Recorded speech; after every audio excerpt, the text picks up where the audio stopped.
ഞങ്ങള് കാര്യമൊക്കെ ശരി അടിയൊക്കെ ഉണ്ടാക്കും. എന്നാ പോലും എനിക്ക് അവളില്ലാതെ അവൾക്ക് ഞാനില്ലാതെ പറ്റില്ല. അതെ, വീഡിയോ കോൾ ചെയ്യാ. ആ ഒറ്റ സമാനത്ത് ഇരിക്കുക. അത് അഡ്ജസ്റ്റ് ചെയ്തേ പറ്റുള്ളൂ. ലൈഫല്ലേ. ശരിയടാ. ഞാൻ പറയാം.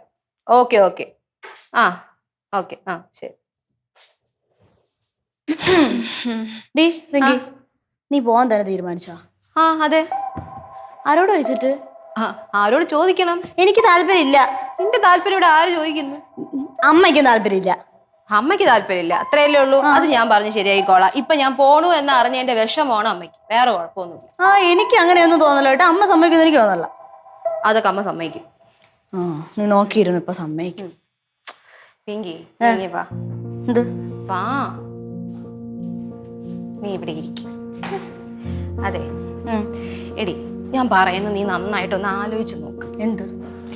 ഞാൻ ഇവിടെ നിന്ന് പോയി കഴിഞ്ഞാൽ ഒരുപാട് ഗുണങ്ങളുണ്ട്. എനിക്ക് പോവാൻ വിഷമൊക്കെ ഉണ്ട്. പക്ഷെ നീ ചിന്തിക്കേണ്ട കാര്യം എന്താന്ന് വെച്ച് കഴിഞ്ഞാൽ, ഇവിടത്തെ പോലെയല്ല. അവിടെ ഒരു പൗണ്ട് 98-99 രൂപ വിലയുണ്ട്. അതറിയോ? അവിടെ UK ഇന്ത്യൻ മണി എത്ര ഉണ്ടോ? അത്രയുണ്ട്. കൺവേർട്ട് ചെയ്യുമ്പോൾ അത്രയും കിട്ടും. ഞാൻ നിനക്ക് പോക്കറ്റ് മണി ആയിട്ട് അയച്ചു തരില്ലേ?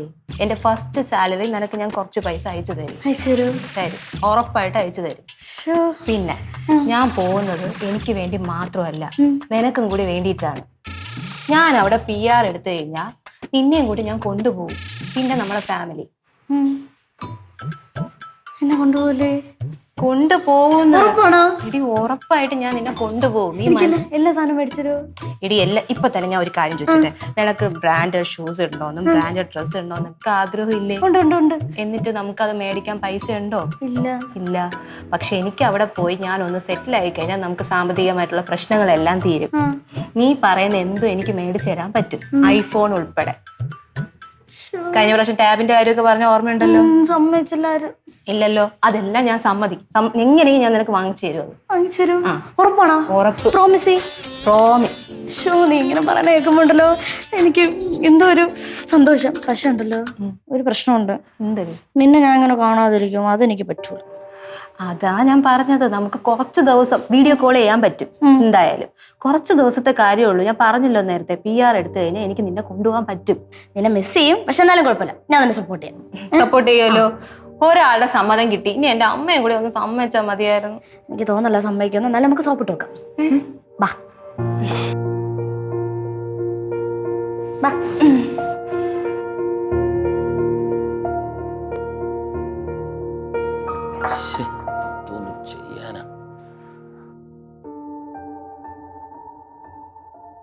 അച്ഛാ, എന്തായി അച്ഛാ?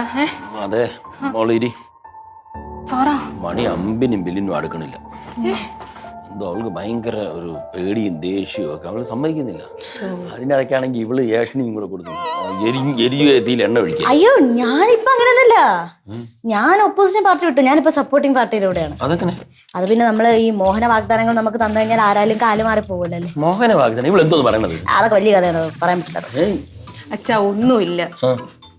വേള ഇരുന്നപ്പം ഞാൻ പറഞ്ഞു, ഞാൻ അവിടെ പോയി കഴിഞ്ഞാൽ വിസിറ്റിംഗ് വിസ അയച്ചു തരും. അപ്പൊ നിങ്ങക്ക് ഫാമിലി എല്ലാവർക്കും വരാൻ പറ്റൂന്ന് പറഞ്ഞു. അത്രേ പറഞ്ഞോളൂ. അപ്പോഴത്തേക്കും അവള് കാല് മാറി, എന്റെ പക്ഷമായി. ഇതാണ് സത്യം. അതെ. അതൊക്കെ അവിടെ നിക്കട്ടെ. ഇതെല്ലാം സപ്പോർട്ട് ചെയ്തോണ്ടിരുന്ന അമ്മയാണ്. പെട്ടെന്ന് അമ്മയ്ക്ക് എന്ത് പറ്റിയെന്നാണ് എനിക്ക് മനസ്സിലാവാത്തത്. അതെന്താന്ന് വെച്ചാ, ഇന്ന് അവള് രാവിലെ അമ്പലത്തിൽ പോയില്ലേ? അമ്പലത്തിൽ പോയിട്ട് ദർശനം കഴിഞ്ഞിറങ്ങിയപ്പോ അവിടെ ഒരു വയസ്സായിട്ട് സ്ത്രീ ഇരിക്കില്ലേ, കൈ നോക്കി ഫലം പറയുന്നേ, ഒരമ്മച്ചി. അവര് പണ്ടൊക്കെ എന്തൊക്കെയാ പറഞ്ഞ അതൊക്കെ വലിച്ചിട്ടുണ്ടെന്നാണ് പറയണത്. ഇന്ന് അവരെന്തോ പറഞ്ഞു പേടിപ്പിച്ച്. എന്തോന്ന് പറഞ്ഞു പേടിപ്പിച്ച്? ഇന്ന് പറഞ്ഞു പേടിപ്പിച്ചെന്ന് വെച്ചാ, റിങ്കി മോള് വിദേശത്ത് ഏതോ സാഹിബിനെ കെട്ടുവന്നു. ഇത് കേട്ട് വിഷമിച്ച് ടെൻഷൻ അടിച്ച് എൻ്റെ അടുത്ത് സംസാരിച്ചിരിക്കുകയായിരുന്നു. ഞാൻ ഒരു വിധത്തിൽ പറഞ്ഞ് ആശ്വസിപ്പിച്ചു. അങ്ങനെ അത് കേട്ടോണ്ട് ഇവിടെ വരുമ്പോഴാണ് നീ ഇത് പറയുന്നത്. ചുമ്മാതെ അല്ല. എന്താണെന്നറിയാമോ, ഇവളെ വിദ്യാഭ്യാസം ഉണ്ടെന്നേ ഉള്ളൂ, ഒരു നാട്ടുമ്പുറത്തുകാരിയല്ലേ. സ്വന്തം മോളൊരു സാഹിബിനെ കെട്ടെന്ന് പറഞ്ഞാൽ ഏതൊരു അമ്മയ്ക്ക് ഉൾക്കൊള്ളാൻ പറ്റുമോ? എന്റെ പൊന്നച്ച, എനിക്കൊരു സാഹിബിനെയും കെട്ടണ്ട. എന്റെ അമ്മ എതിർത്തിട്ട് എനിക്ക് ഒന്നും വേണ്ട. നല്ല തീരുമാനം. പക്ഷെ എനിക്കുള്ള വിസ എങ്ങനെയെങ്കിലും ഒന്ന് ഒപ്പിച്ചാണ്. നീ പോയി മോള് വിഷമിക്കാതെ. ആനക്കാര്യം പറയുമ്പോഴാണ് അവളെ ചേതക്കാര്യം. ഞാനേ മണിയിരുന്ന് കാര്യമായിട്ട് സംസാരിക്കാം. എനിക്ക് ഉറപ്പുണ്ട് അവള് സംഭവിക്കും. അച്ഛാ, എന്റെ സ്വപ്നം എന്താണെന്ന് അച്ഛൻ അറിയാലോ? ഒളിമ്പിക്സിൽ കപ്പടിക്കാൻ. എനിക്ക് അതാണ് സ്വപ്നം. പിന്നെ ഈ UK കേസ്, ഇത് നമ്മുടെ ഫിനാൻഷ്യൽ ബാക്ക്ഗ്രൗണ്ട് ഒന്നുകൂടി ഹൈ ആവും ഞാൻ പോയി കഴിഞ്ഞാൽ. ഞാൻ അത് മാത്രമേ ചിന്തിച്ചിട്ടുള്ളൂ. അല്ലാതെ എനിക്ക് അവിടെ പോയേ തീരുള്ളൂ എന്നുള്ള വാശിയൊന്നുമില്ല. പിന്നെ ഇവളുടെ പഠിത്ത കാര്യം കൂടി ഒന്ന് നോക്കാലോ എന്ന് ഞാൻ വിചാരിച്ചു. ഇവളുടെ ആഗ്രഹം പുറത്തു പോകണമെന്നാണല്ലോ. നല്ല ഐഡിയ ആണ്. പുറത്ത് പോകണമെന്നാണ് ആഗ്രഹം.